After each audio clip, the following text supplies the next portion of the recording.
Every morning was perfect in Max's world. The little pug with the big brown eyes and his signature blue scarf would sit patiently by the kitchen table, watching his owner prepare their breakfast. It was their tradition, their little ritual. Max always got a piece of toast with just a tiny scrape of peanut butter, and oh, how he loved peanut butter. His owner would laugh, ruffle the pug's soft ears, and say, "You're the best boy, Max." Evenings were just as special. Together, they'd walk home under the canopy of trees lining their street, the leash gently hanging between them. Max would trot with a little bounce in his step, his blue scarf swaying in the breeze. Then every night, just before bedtime, his owner would kneel down, scratch him behind the ears, and say softly, "I'll always be here for you, buddy." It was their promise, one Max never doubted.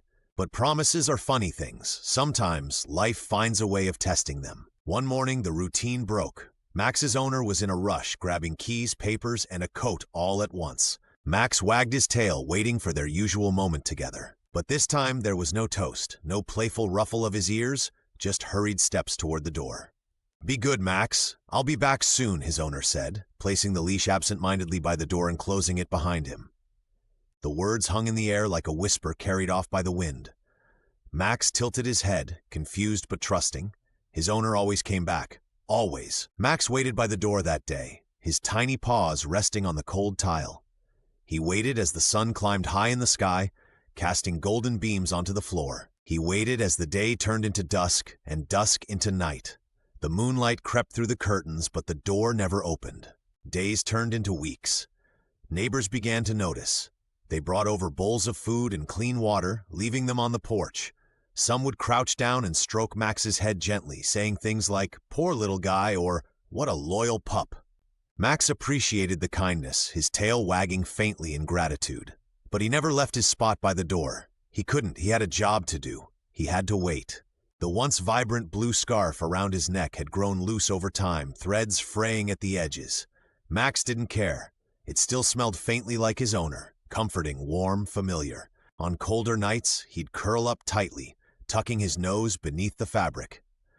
It was like a little piece of his owner was still with him, even if the world outside seemed so much bigger and lonelier now. Max's days became simple. He woke with the morning light filtering through the window, stretched his little legs, and resumed his vigil.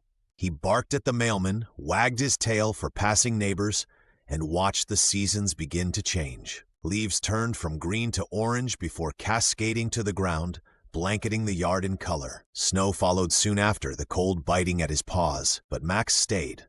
He stayed because he believed in a promise whispered long ago, "I'll always be here for you, buddy." One particularly quiet evening, the neighborhood was asleep. The streetlights bathed the empty road outside in a soft amber glow. Max sat by the door, his head resting on his paws, his scarf tucked beneath his chin. His eyes, now heavy with weariness, began to close. Just for a moment, he told himself. Just for a little while. It was then, in the stillness of the night, that he felt it. A presence, like a warm breeze or a soft touch on his fur. Max's ears perked up. His eyes fluttered open, his heart suddenly alert.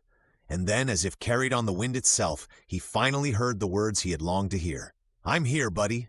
The door creaked open. There he was, Max's owner, standing in the doorway with tear-filled eyes and an arm outstretched. There was no rush, no papers, no distraction. For the first time in what felt like eternity, it was just them. Max's body moved before his mind could catch up, his little legs scrambling toward his owner, tail wagging furiously. He leapt into his arms, paws pressing against his chest, his soft scarf brushing against his owner's neck. "I told you," his owner whispered, holding him tightly. "I'd always come back." Max buried his face into the familiar scent of his owner's jacket, his heart swelling with a joy so profound it erased the long weeks of waiting. His world was whole again. They were going home.